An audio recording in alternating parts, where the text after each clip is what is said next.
Saludos a toda la amable audiencia de las redes sociales. Hoy estamos en la edición número 12 del programa Sin Filtro, espacio para el debate, el diálogo, la confrontación, la polémica, pero sobre todo para la construcción de las ideas por un Táchira mejor, por una Venezuela mejor y por un mundo mejor. Por supuesto, una vez más, con el staff de periodistas del Diario del Pueblo, el diario que está en todas las redes, y estuvimos en una cobertura especial en los 413 años del Santo Cristo de la Grita, que de verdad nos sentimos muy contentos, porque mucha receptividad de la gente, no solamente de la gente de la Grita, del Táchira y del país. Hoy nos acompaña Irimay, ya viene, está en rueda de prensa, pero ya viene Irimay Hernández, la dama de la fanfarria. Está el más chiquito de la casa, Fabio Hernández, nuestra flamante secretaria general del Colegio Nacional de Periodistas, Sandra Rondón, el cuarto bate de la política, Augusto Medina, y quien les habla, Otto Parada, todos periodistas, todos inscritos debidamente en el Colegio Nacional de Periodistas y todos ejerciendo legalmente el periodismo. Pero antes de presentar al invitado Augusto, por aquí lo anoté. Cuando llegue a Trujillo, la sacan, no digo la palabra, porque estamos en horario restringido. ¿Qué opina de eso, Augusto? Bueno, esa es la situación que se está presentando, ¿no? ¿Violencia política? Claro que sí. ¿Misoginia? ¿O será que está exagerando María Corina?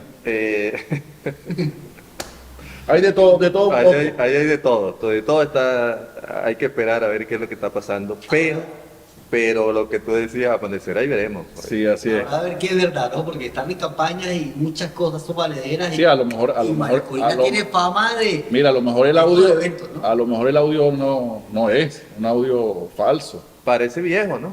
Sí, parece un audio viejo, a lo mejor era una pelea con otra persona. Pero yo lo he dicho, ¿no? Sandra. Sí, es verdad. En este país las cosas estas son posibles. Ya Porque lo hemos visto con más de un candidato también. Recuerde que hace días hicieron unas pintas en la frontera y denunciaron que era el equipo de María Corina. Sí. O sea, uno no sabe. En todo caso, aquí debemos propugnar a que la violencia política cese. Sí, sí. Definitivamente. Violencia nunca es buena, Otto. De ningún Nunca lado, es bueno, ningún nunca aspecto. es bueno. Pero bueno, hoy estamos con el cuarto candidato presidencial, nada más y nada menos que César Alejandro Pérez Vivas, quien fue parlamentario desde el 98 hasta el 2005, gobernador del estado Táchira, 2008-2012, y hoy día precandidato presidencial por el partido Encuentro Ciudadano. Concertación. Concertación Ciudadana. Bienvenido, doctor. Buenos días, mucho gusto en saludar a todo este panel, Otto, y a mis buenos amigos Fabio, Sandra, Augusto, que hoy nos acompañan con todo tu equipo. Yo no soy candidato de ningún partido, soy un candidato independiente, porque ¿Sí? resulta que los partidos en Venezuela están judicializados, intervenidos. Lo que tenemos es una política llamada concertación ciudadana. No es una plataforma electoral, Es un punto de encuentro que, como la palabra lo expresa, concertación, viene de concierto, significa entendimiento, acuerdo. Cuando tú sientas en un escenario un grupo de músicos y tiene un director de orquesta que articula los sonidos, produce una melodía que es agradable a la gente, por eso se llama concierto. Entonces, concertar viene de concierto, y nosotros lo que estamos buscando el entendimiento entre los venezolanos, entre los ciudadanos, y siendo como soy yo, un dirigente demócrata cristiano de toda la vida, formado en el histórico Partido Social Cristiano COPEI, hoy tengo que presentarme como por nombre y apellido independiente, porque mi partido... que por cierto tienen 3 candidatos. Por cierto, mi partido fue secuestrado por el gobierno, su directiva nombrada por el Tribunal Supremo. Entonces a mí me preguntan, ¿usted es el candidato de COPEI? No, yo no soy candidato de COPEI porque COPEI lo tiene el gobierno, pero yo soy candidato de los copellanos, de los adecos, de los independientes, de los justicieros, de los chavistas disidentes, de todo venezolano que quiera democracia, bienestar y desarrollo para este país. ¿Y no va a dejar de ser copellal? No, yo no puedo hablar de democracia cristiana porque eso es una formación, una escuela, una cultura, ¿verdad? Aspiro que una vez que se restablezca la democracia en Venezuela, haya un proceso de reinstitucionalización de los partidos políticos y se termine todo este proceso de judicialización donde han pasado todos los partidos, el último el Partido Comunista de Venezuela, Ajá, también que, le dieron. que también le quitaron a sus directivos. Bueno, no, todavía está. Pero bueno, ya está anunciada. Le Ya voy eso a viene. explicar la dinámica del programa. Nosotros preguntamos, la única condición que hay es que tiene que contestar sin filtro. Y comenzamos con Augusto Medina. Bueno, viendo la presentación que hace el doctor César Pérez Viva, anda en un concierto importantísimo a nivel nacional para ver qué tanta cantidad de gente acepta la propuesta que tiene. Ha dicho, entre otras cosas, doctor, que usted está dispuesto a presidir una transición en el país. ¿Cómo es eso?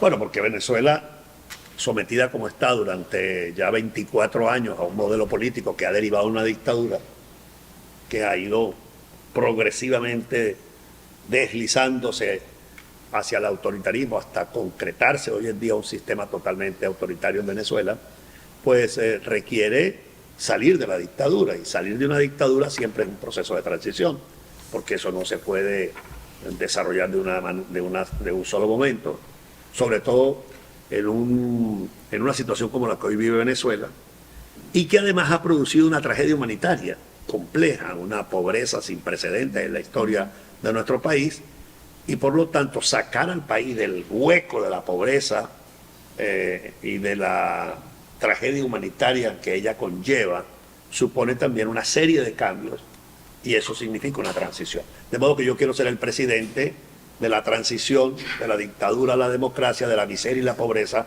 al encauzamiento hacia el desarrollo. Y eso supone una serie de cambios profundos en la estructura del poder político del Estado. La Constitución de 1999 diseñó una estructura de poder que facilita la dictadura, y lo ha demostrado este ejercicio. ¿Por qué? Porque es un diseño de poder donde el presidencialismo es avasallante. El presidente de la República, con fundamento en esa Constitución, pues tiene el control de todos los poderes, prácticamente, hasta el poder legislativo. Cuando le dan una habilitación, las famosas leyes habilitantes, pues convierten al presidente en legislador de la República. Entonces yo me pregunto, ¿para qué existe el Parlamento si tenemos el presidente dicta las leyes?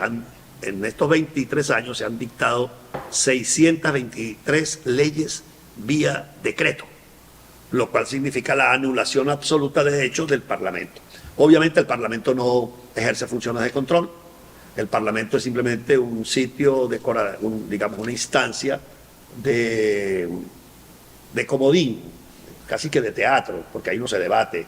Allí el que diga una opinión distinta a la del régimen, inmediatamente censurado. Allí no se hace control, allí no se hace representación, allí no hay debate. Ahí hay un señor histérico de presidente que insulta y que dice cualquier cantidad de cosas, pero no hay posibilidad ni siquiera de legislar, ni de controlar, ni de debatir. Entonces, esa estructura del poder montada en la Constitución del 99, yo aspiro a liderar un proceso de cambio que lo modifique para que podamos tener una democracia y un equilibrio. Revisando su propuesta, hay varios cambios a la Constitución. Por supuesto. Está planteando una enmienda, una constituyente. ¿Cuál es? O sea, ¿qué instrumento jurídico se va a utilizar para hacer esas modificaciones en caso de que tenga la oportunidad?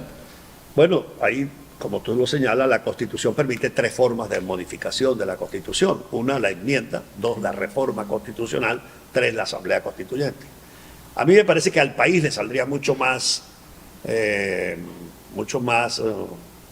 económico en términos humanos y políticos si se lograse un gran acuerdo nacional, incluidos los factores que están ahora ejerciendo el poder para producir estos cambios. Por ejemplo, podemos cerrar la Asamblea Nacional, eliminar esa figura y crear un Congreso bicameral con las atribuciones y poderes típicas de los senados en todas partes del mundo.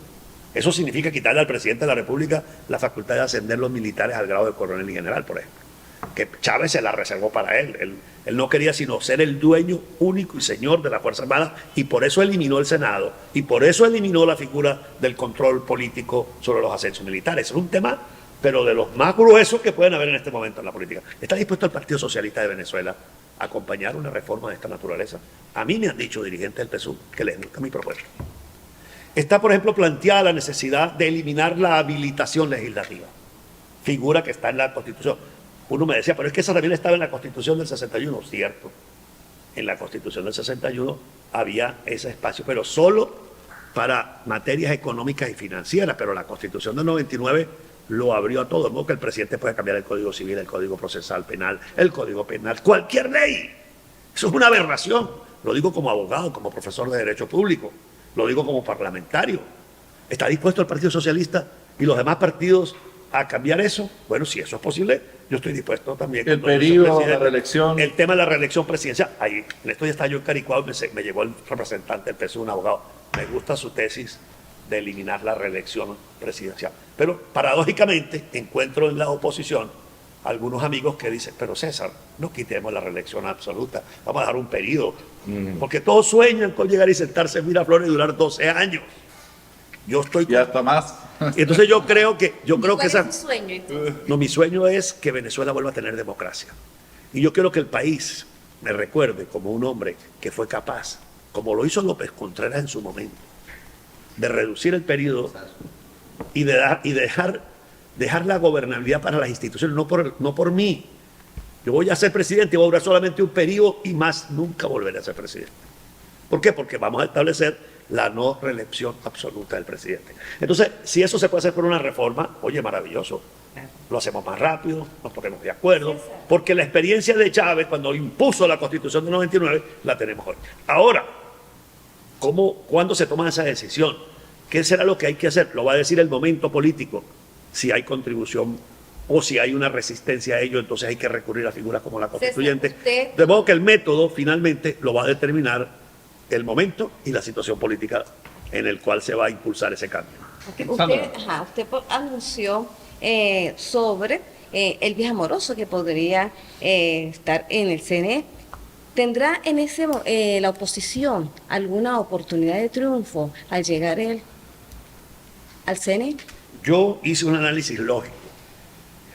Vi la lista de los candidatos y de los postulados. Cuando veo a Elvis Amoroso, digo yo, bueno, pero ¿cómo el Contralor General de la República se va a inscribir allí de candidato si no está eso acordado ya con la cúpula del poder? O sea, un análisis político. Es un análisis elemental. O sea, no es que yo no tengo sistemas policiales de información, ni le intervengo el teléfono a Elvis Amoroso ni a nadie por la lista, sino simplemente agarro la lista y veo quiénes son los candidatos y encuentro el nombre de Elvis Amoroso. Y entonces, mi primera idea es, este señor se inscribió porque Maduro quiere que él sea el presidente. Porque ya hay un acuerdo político. Y porque ya hay un acuerdo político. Entonces, esperemos los hechos, pero mi presunción es que él va a ser el presidente y lo colocan allí para espantar los votos, porque es el que está inhabilitando, entonces ahora lo ponemos allá en el Por CNE. cierto, en ese acuerdo político, según dicen los análisis también, está metido el G4, Enrique Capriles, Roberto Enrique, o sea, varios precandidatos a la primaria. Bueno, yo espero que los hechos se produzcan para poder llegar a esa conclusión. Porque de verdad no veo al gobierno ofreciendo un equilibrio en el poder electoral. El hecho de que Elvis Amoroso y algunas personas que son dirigentes comprometidos con el PSV estén postulados, pues yo no tengo ninguna duda que ese nuevo CNE va a ser más rojo, más rojito que el anterior. Aunque haya uno que diga que es de oposición o sea auténticamente de oposición. Puede haber que haya uno. Pero el control absoluto, lo puede usted notar, escribir que va a ser de personajes total y completamente comprometidos, no con el PSUV, con Maduro y con su señora esposa, doña Silvia. Y ante ese escenario, no van para el país. Vamos para las elecciones. Van para las elecciones. Vamos con Fabio. Doctor, me llama la atención que usted habla de un periodo de transición al cual usted se ofrece, ¿no?, para la presidencia de la República, pero ese periodo sería gobernando con las instituciones prácticamente en poder del Partido Socialista Unido de Venezuela y sus aliados, ¿no? Incluso la Asamblea Nacional, que es el órgano político más importante de Venezuela, porque la gente pues le presta más atención a las elecciones presidenciales que a la Asamblea Nacional, y realmente se considera más importante la de la Asamblea. ¿Cómo lograría usted acuerdo? ¿Cómo creería usted que sería la relación con estos poderes e instituciones totalmente rojas? Yo fui gobernador aquí del Táchira con toda la Asamblea Roja, Rojita, con el Contralor en contra, con el Fiscal en contra, y fui gobernador. Y voy a ser presidente con todos esos poderes en manos del Partido Socialista. Procuraré siempre buscar los mejores acuerdos, pero la Constitución y la ley le permite al presidente una serie de herramientas con las cuales salir adelante. Y bueno, yo creo que soy de toda esa lista de candidatos el que mejor conoce ese territorio de la hegemonía política y de la forma como sortearla y producir el cambio, porque el año 2025 tiene que haber elecciones parlamentarias. De modo que tendré que cohabitar con esos poderes, porque así lo manda la Constitución, durante un año, pero en 2025 vamos a tener elecciones parlamentarias y esa asamblea que hoy existe allí va a ser totalmente diferente en el año 2026. Entonces hablaríamos de unos años muertos, porque ¿cómo harías tú, doctor, para poder llegar a una asamblea en donde estén los Rodríguez, donde está Iris Valera, donde está Diosdado Cabello, y poder que te aprueben un proyecto, poder que te den una... Donde está Bernabé. Bernabé, donde está, aparte de la otra Es que, oposición, bueno, pero- que no se la lleven muy bien con ustedes. Fabio, es necesario producir una serie de cambios. Mira, es tan brutal la destrucción de la administración pública, es decir, de la rama ejecutiva del poder público. Es tan brutal que no hay ni presupuesto público, no hay contabilidad fiscal. Las finanzas se manejan como peor que una bodega, pagan en efectivo en los ministerios, en las gobernaciones, en las empresas del Estado. En esto ya estaba yo en Mérida, ¿no? Y voy subiendo del Vigía hacia Mérida y me encuentro que hay un poco de maquinaria limpiando porque se vino el cerro. Y veo a un amigo que conozco de hace tiempo, que es propietario de máquinas de construcción. Allí, me lo saludo. ¿Cómo está, hermano? Bien, aquí trabajando. Ah, lo felicito, le ha ido bien con la revolución. No, pues que tengo que venir a trabajar, pero el problema es que no tengo contrato. ¿Cómo es eso? No, uno trae la máquina, trabaja y le pagan en efectivo y no hay contrato, no tengo nada que va a saber, pero ¿qué hago yo con esa máquina parada? ¿Cuál es el dato? Que aquí la administración funciona por la vía de los hechos. Aquí el derecho no funciona para ellos. Segundo, que la plata la manejan, como repito, en efectivo. Entonces, todo ese desorden, organizar la administración pública, reducir el tamaño del Ejecutivo, buscar las políticas públicas que se requieren, va a tomar mucho tiempo. Y la Constitución permite al presidente hacer una serie de cambios sin interferencia del Poder Legislativo. Y entre tanto buscaremos el mejor acuerdo con esa Asamblea, ¿verdad? Lo que sea posible, repito, en ese primer año. Y eventualmente, pues, si se pone la situación muy difícil, buscaremos otro mecanismo de excepción que la ley y la Constitución permite. Y ahorita en plena crisis de partidos políticos, ¿no? Porque la historia es cíclica, ¿no? O sea, estamos viviendo lo que vivimos a final de los 70 y comienzo de los 80, que fue la primera crisis de los partidos políticos de Venezuela, ¿no? Sí, bueno, pero esto ya más que una crisis es una implosión producida por el Estado. Porque cuando el gobierno llega y te nombra a los directivos de un partido político, secuestra la posibilidad de que los miembros de las organizaciones sean los que resuelvan democráticamente las cuestiones, lo que está es expropiando los partidos. Hoy los partidos están expropiados, están en manos de Maduro y nosotros estamos en la calle, en la ciudadanía, levantando y organizando a los ciudadanos en otra perspectiva. Claro, ellos juegan con esto, hay gente que no entiende perfectamente lo que ocurre, otros que les conviene estar allí arrimados para ver si les dan un mendrujo que caiga de la mesa del festín.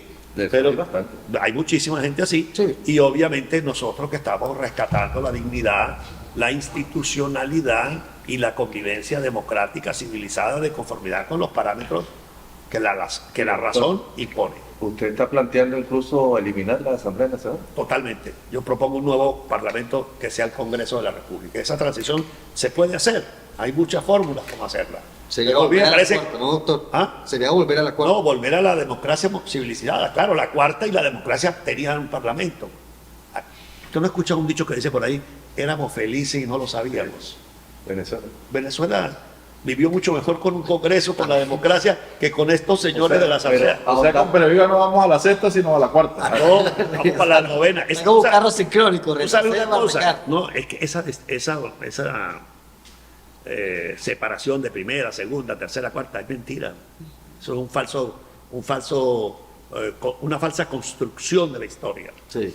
No, aquí lo que está planteado no es ni la cuarta, ni la quinta, ni la sexta. Aquí lo que está planteado es volver a la democracia, salir de la dictadura comunista, marxista, inspirada en La Habana que tiene Nicolás Maduro, alumno de la escuela cubana.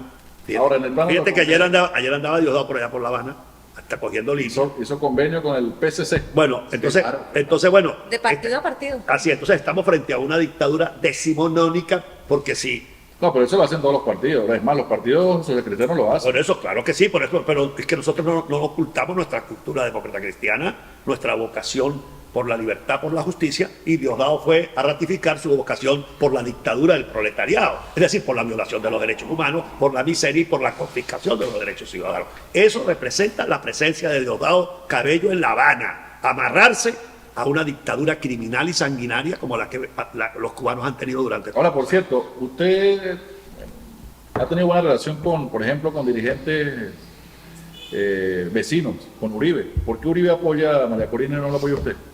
Yo no tengo relación con Uribe. Bueno, pero usted en un momento determinado... Muéstrame una sola foto mía En un con el momento presidente Uribe. determinado usted estableció, incluso hicieron un encuentro en Colombia. Muéstralo. Los reto a que los ponga en la página de Dios.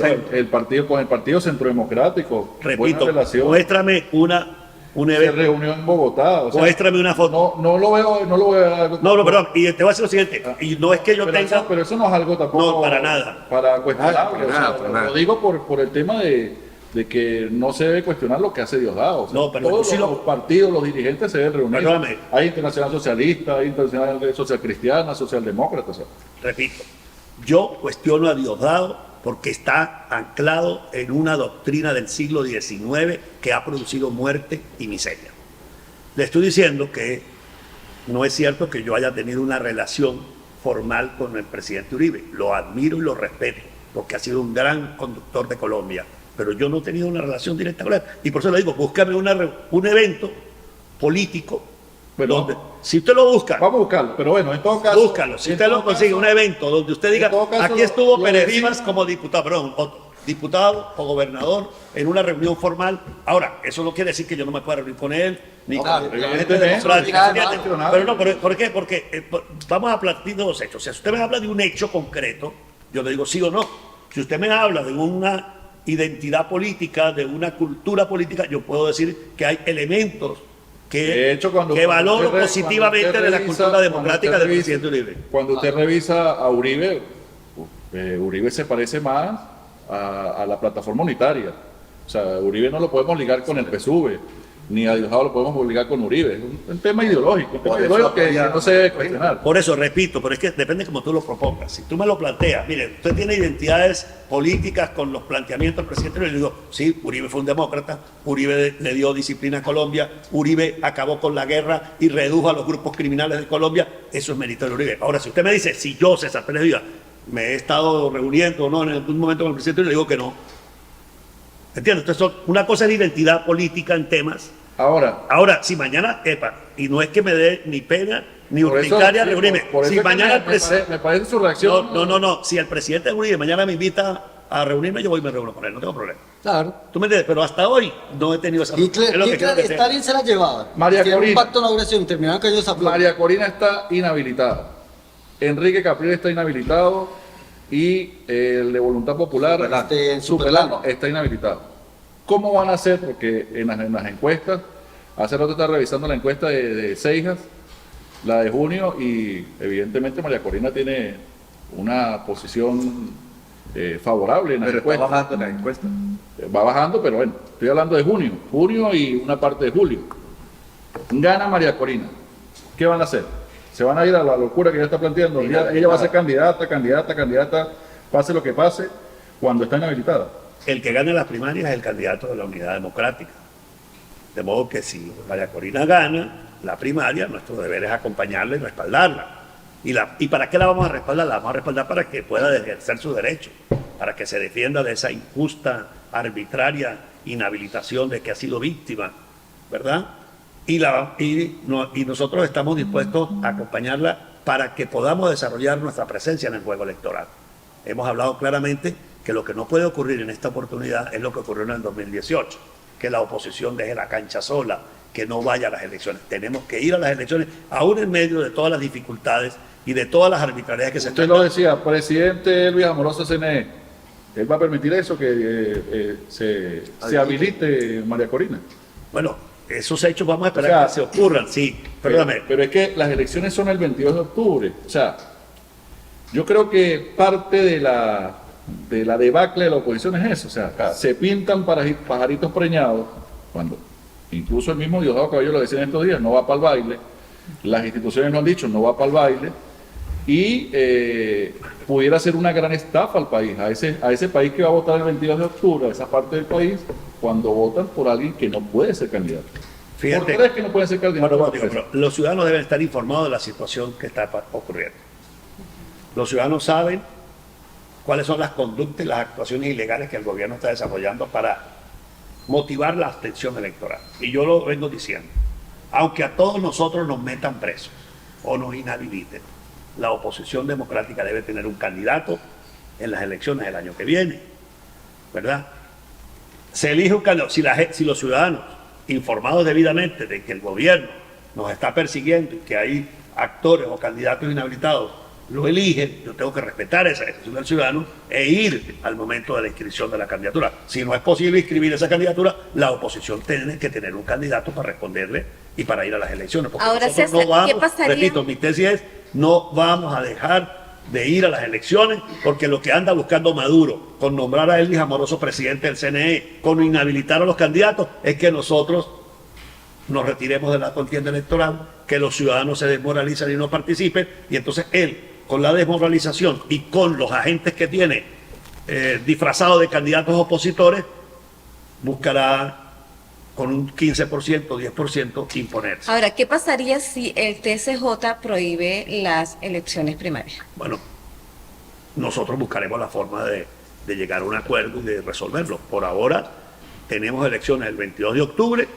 y estamos trabajando para concretarla el día Pero está en que planteado, está eso, planteado. que eliminen, ¿no? Bueno, todo es posible porque estamos en un sistema autoritario. O sea, ¿Y si podrán llegar a un acuerdo, tanto Habrá candidatos opositores? habrá acuerdo y habrá candidato el año que viene. Voy a Lo que firmar usted un puede pacto. tener, lo que usted puede tener la seguridad Ya firmaron. es que no le vamos a dejar la cancha sola a Maduro. Esta vez Maduro no va a poder contar con que nosotros vamos a decir, no vamos. Y a mí me complace mucho porque yo en el 2017 le propuse a todos estos amigos allá en Caracas que fuésemos a las elecciones, que buscásemos un candidato de consenso, y se impuso la tesis de la abstención.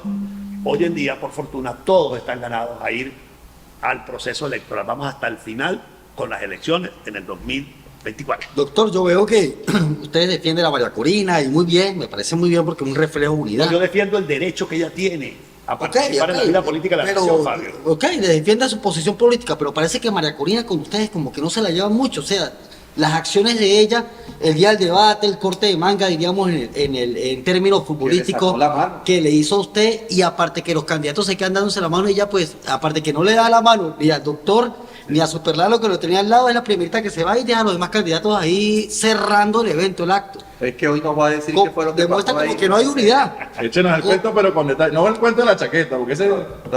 Eso fue que la piropeó según el doctor Piropo, María Corina. Eso fue un freno de mano. ¿sí? Eso, mira, eso es lo menos importante del debate de esa fecha. Para mí lo fundamental, Fabio, es que yo tengo que actuar en función de principios. Y como yo defiendo el derecho al ejercicio de la ciudadanía, como considero que esas inhabilitaciones dictadas por la Contraloría son contrarias a la Constitución, tal y como lo determinó la Corte Interamericana de Derechos Humanos, es que tengo que defender el derecho, no solo de María Corina, el de todos, a participar. Yo también fui víctima de esa política hace 10 años aquí, Sí. cuando salí de la gobernación y me inhabilitaron por 7. Entonces, yo no puedo hoy a decir, ay, estoy de acuerdo con la inhabilitación. Oye, que haga lo que ella se No, defienda la sola. unidad, No, sí, nosotros sí, tenemos, María Corina con nosotros, sí, y yo tengo muy buena comunicación con O María sea, Corina. si uno de ustedes gana, ella los apoyaría también. Totalmente estoy de acuerdo. Yo creo que al ganar uno de nosotros, María Corina también se sumará al ejercicio. Y si el régimen, Porque aquí- ya por la vía de los hechos, por la vía de facto, cierra todas las puertas y no le permite a una persona que haya ganado y que esté inhabilitada el ejercicio de su derecho, nosotros vamos a las elecciones en todo caso y tendremos una De candidatura. momento solo que hay. a quien Y tendremos más le una favorece candidatura. La inhabilitación de María Corina Machado es a César Pérez Vivas. No, porque Aquí un analista decía, Está en la lista de... un analista decía No, aquí, porque la encuesta- no lo decía públicamente, decía, si estos tres están inhabilitados, la pelea es entre Pérez Vivas y Prosperi. Está, lo que pasa es que, bueno, cada quien juzga así. Lo que no piensan es que este es un sistema que va muriendo progresivamente. Miren lo que pasó en Nicaragua, Sí. ¿verdad? Y inhabilitaron a 7, los metieron presos. De modo que aquí estamos como en una especie de lista para el purgatorio. Bueno, vamos a ir en fila, pues, a ver a quién lleva. Pero por supuesto nosotros tenemos que seguir luchando.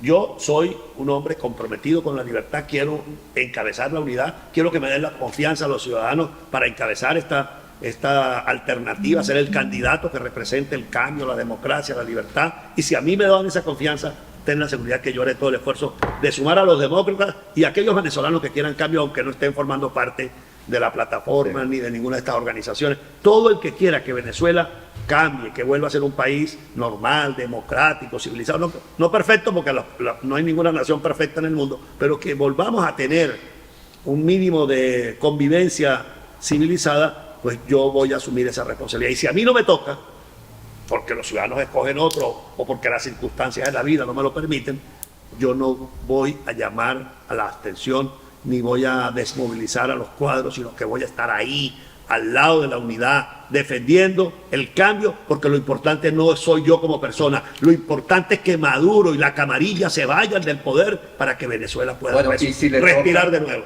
Y si le toca y usted es presidente de la República, ¿qué sería lo primero que haría? Liberar los presos políticos, sacar a Javier Tarazona de la cárcel, sacar a Ronald Carreño, sacar a Jackson, que lo tienen preso un muchacho aquí en Táchira, dirigente estudiantil de la universidad. Para los presos. Sobreseimiento, el presidente no dicta amnistías, el presidente dicta indulto y sobreseimiento de acuerdo con la Constitución.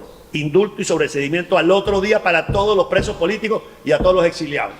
Y obviamente voy a montar un decreto, voy a montar una nueva estructura de la administración pública, voy a empezar a organizar, a buscar los recursos necesarios para dictar una emergencia humanitaria, porque lamentablemente aquí hay muchas familias muriéndose de hambre y aquí hay que empezar a buscar cómo atendemos la necesidad de comida de la gente, cómo resolvemos el problema de la falta de medicinas en los hospitales. Yo todos los días recibo 20, 30 solicitudes de medicina, de recursos para operaciones. Es imposible atender personalmente ninguna de estas situaciones que lamentablemente se están presentando. Tenemos que hacer una gran tarea de organización de la emergencia humanitaria compleja, porque esa es la primera tarea.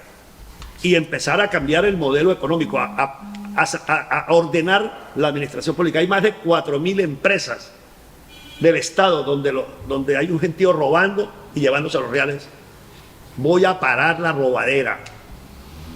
Vamos a ordenar, por ejemplo, la industria petrolera. La electricidad. La electricidad. María. Vamos a trabajar en el proceso de privatización de la distribución eléctrica. En la mesa de México hay... Por ejemplo, déjame terminar esta idea. Electricidad de Caracas antes era una maravilla de empresa privada, llegó Chávez, la expropió, hoy en día se va la luz en Caracas. La electricidad de Barquisimeto, la electricidad de Margarita, todas eran privadas y funcionaba perfecto. Hoy en día... No, pero con respecto a eso, hay, en la mesa de diálogo donde está México.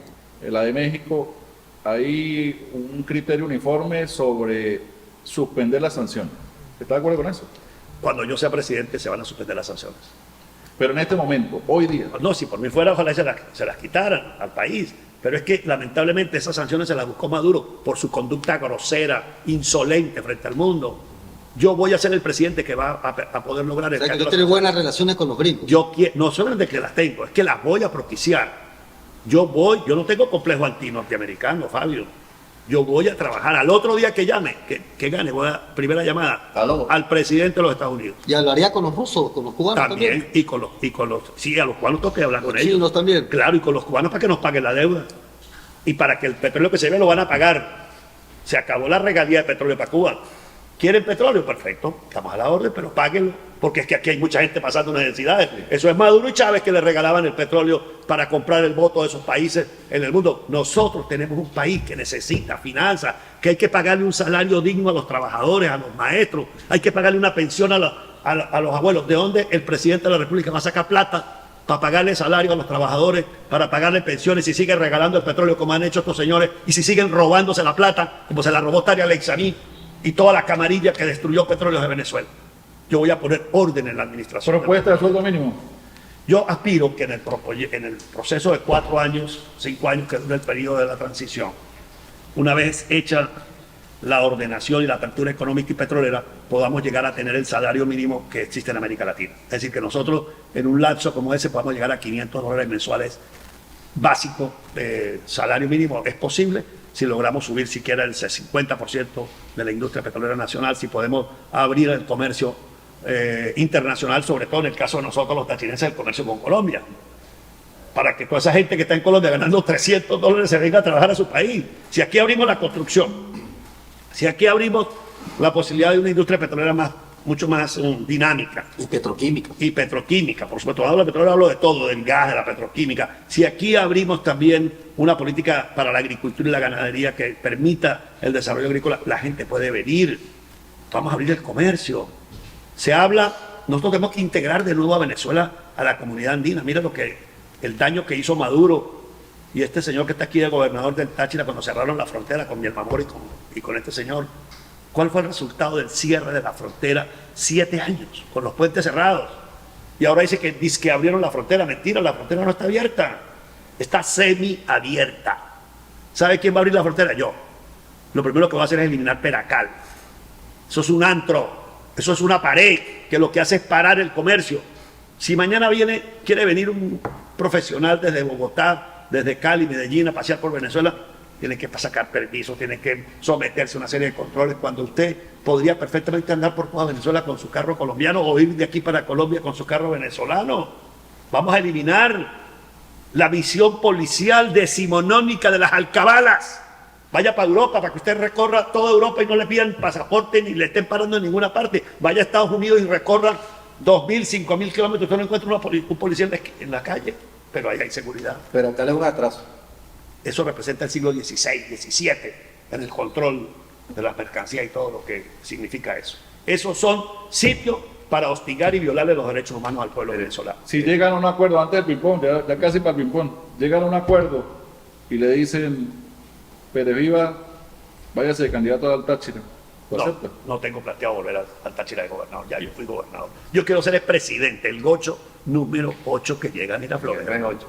Así es, y ahorita que estamos en el mes 8. Del mes 8.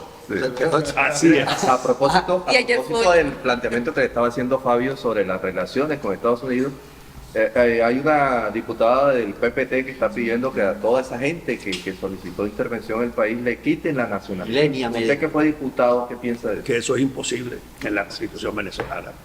Eso solamente se le ocurre a una mentalidad fascista, policíaca como las que dominan y predominan en esto. No, pero Bernal también dijo que no se podía. Él Lo dijo aquí. Sí, él lo dijo, yo mismo le hice la pregunta. Una pregunta capciosa, doctor, antes del ping-pong, rapidito. Ahorita, tarde o temprano, van a haber elecciones en el gremio tuyo, en el Colegio de Abogados aquí en el Estado Táchira. Y hay 3 cabezas visibles por ahora, ¿no? Que es la de Richard Hurtado, la de Jorge Utrera y la del doctor Berro. ¿Con cuál apoyarías tú? Dejemos que llegue el momento de la elección. Yo ahorita lo único que estoy pensando es en Miraflores. No me he entretenido todavía.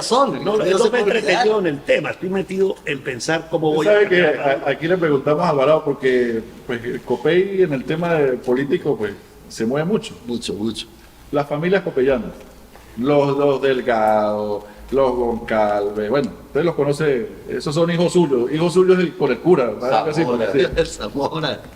Largo. Casualmente ninguno de ellos o de las familias emblemáticas están apoyando a los candidatos socialcristianos. Casi todos están con María Corina. ¿A qué se debe eso? Habría que ver si todos están en eso, ¿no? He visto que algunos amigos se han inclinado por esa tendencia, ¿no? Sus razones tendrán, yo no los voy a juzgar ahora, porque no creo que sea mi papel. Mi papel es unirlos a todos, sumarlos, invitarlos a que trabajen por el cambio. O sea que en cualquier momento, Sí, bien. Hay uno en voluntariado, ¿no? Mire, doctor, ¿usted cómo ve en este momento al Táchira con Bernal? Lo veo hundido en la pobreza, en la miseria. Bernal y el Mora son los responsables, por ejemplo, del cierre de más de 3.000 industrias en la frontera. Recuerden que Bernal era el protector. Y entonces, en vez de ser protector, se convirtió en el destructor. Él era el hombre que tenía el control de la frontera, el que daba el código de permiso para ir y traer mercancía. Bernal lleva 8 años aquí en el Táchira y no ha tapado ni un hueco. Las carreteras están destruidas. Yo acabo de venir de La Grita. Es un desastre. Tumbador en cobre. ¿Verdad? Eso es un desastre. De modo que lo único que yo veo que hace el señor por ahí es ejercicio. Veo que trota y eso, pero el gobierno no está haciendo. bueno, hay unos que dicen lo contrario, pero bueno.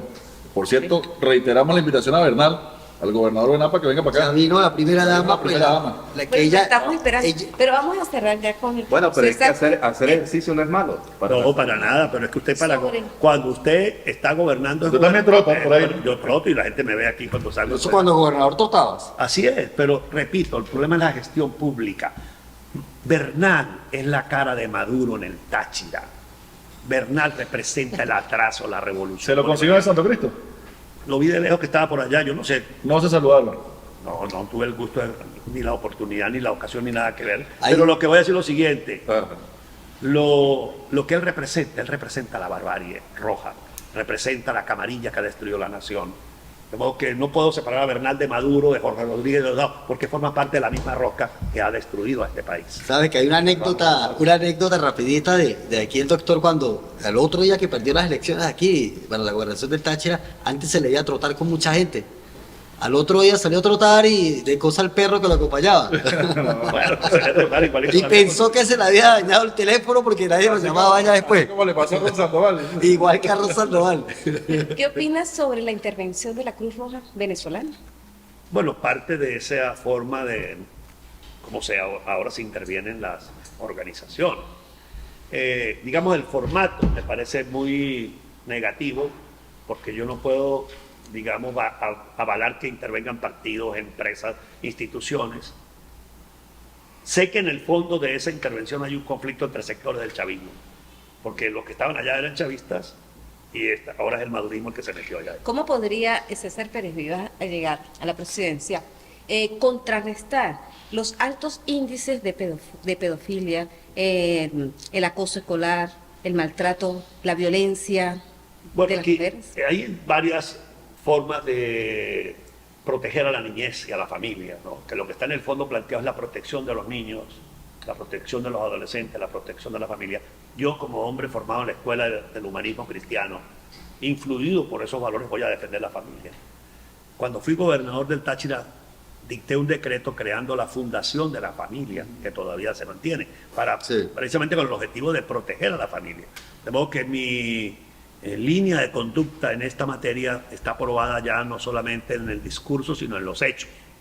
Y voy, por supuesto, a promover una cultura del respeto a la dignidad de la persona humana, que aprendamos a respetar a la persona humana desde el momento de la concepción hasta el nacimiento, que respetemos a los niños, que rechacemos esas campañas y esos mecanismos de sometimiento cultural mediante los cuales se destruyen los valores y la inocencia de los niños, que el niño pueda desarrollar su personalidad en el seno de la familia y no ser inducido a comportamientos que vayan realmente contra su naturaleza y que puedan realmente respetarle el desarrollo perfecto, integral de su personalidad. Bueno, se nos fue el tiempo, Augusto. ¿Tan rápido? Está bien. Pasó el tiempo Bueno, volando. Me complace haber estado con ustedes. Pues. Pero ya va, vamos antes, Pero todavía no hemos terminado. antes de su despedida, vamos a hacer el ping-pong. ¿Qué es eso? Le haré 10 menciones y usted con una sola palabra lo define. ¿Una sola o dos? Una, máximo dos. Ciudadano director, vamos con el ping-pong con César Pérez Vivas. Dios, Rey creador del universo. Nicolás Maduro, El dictador de Venezuela. María Corina Machado, La dama amiga luchadora. Diosdado Cabello, La barbarie roja. Roberto Enríquez, Compañero. Freddy Bernal, Comisario político de la barbarie. Juan Carlos Alvarado, Agente designado por el gobierno. Jorge Rodríguez, El otro socio de la camarilla. José Brito, Agente del gobierno. Venezuela. Nuestro sueño, nuestra patria. Bueno, doctor Pérez Vivas, gracias por haber estado aquí en Sin Filtro. El doctor tira sus golpes, ¿no? Gracias por haber estado aquí. Las puertas abiertas aquí en Diario del Pueblo y por supuesto todos los candidatos y candidatas, no solamente a presidente, porque ya salieron candidatos, ya por ahí están rodando candidatos a la gobernación, a las alcaldías. Empezó la feria electoral. Ya hay Como dijo Augusto, aquí se come política. Eso es Bueno. fabuloso de Venezuela. Nos vemos en la próxima edición. Hasta la próxima.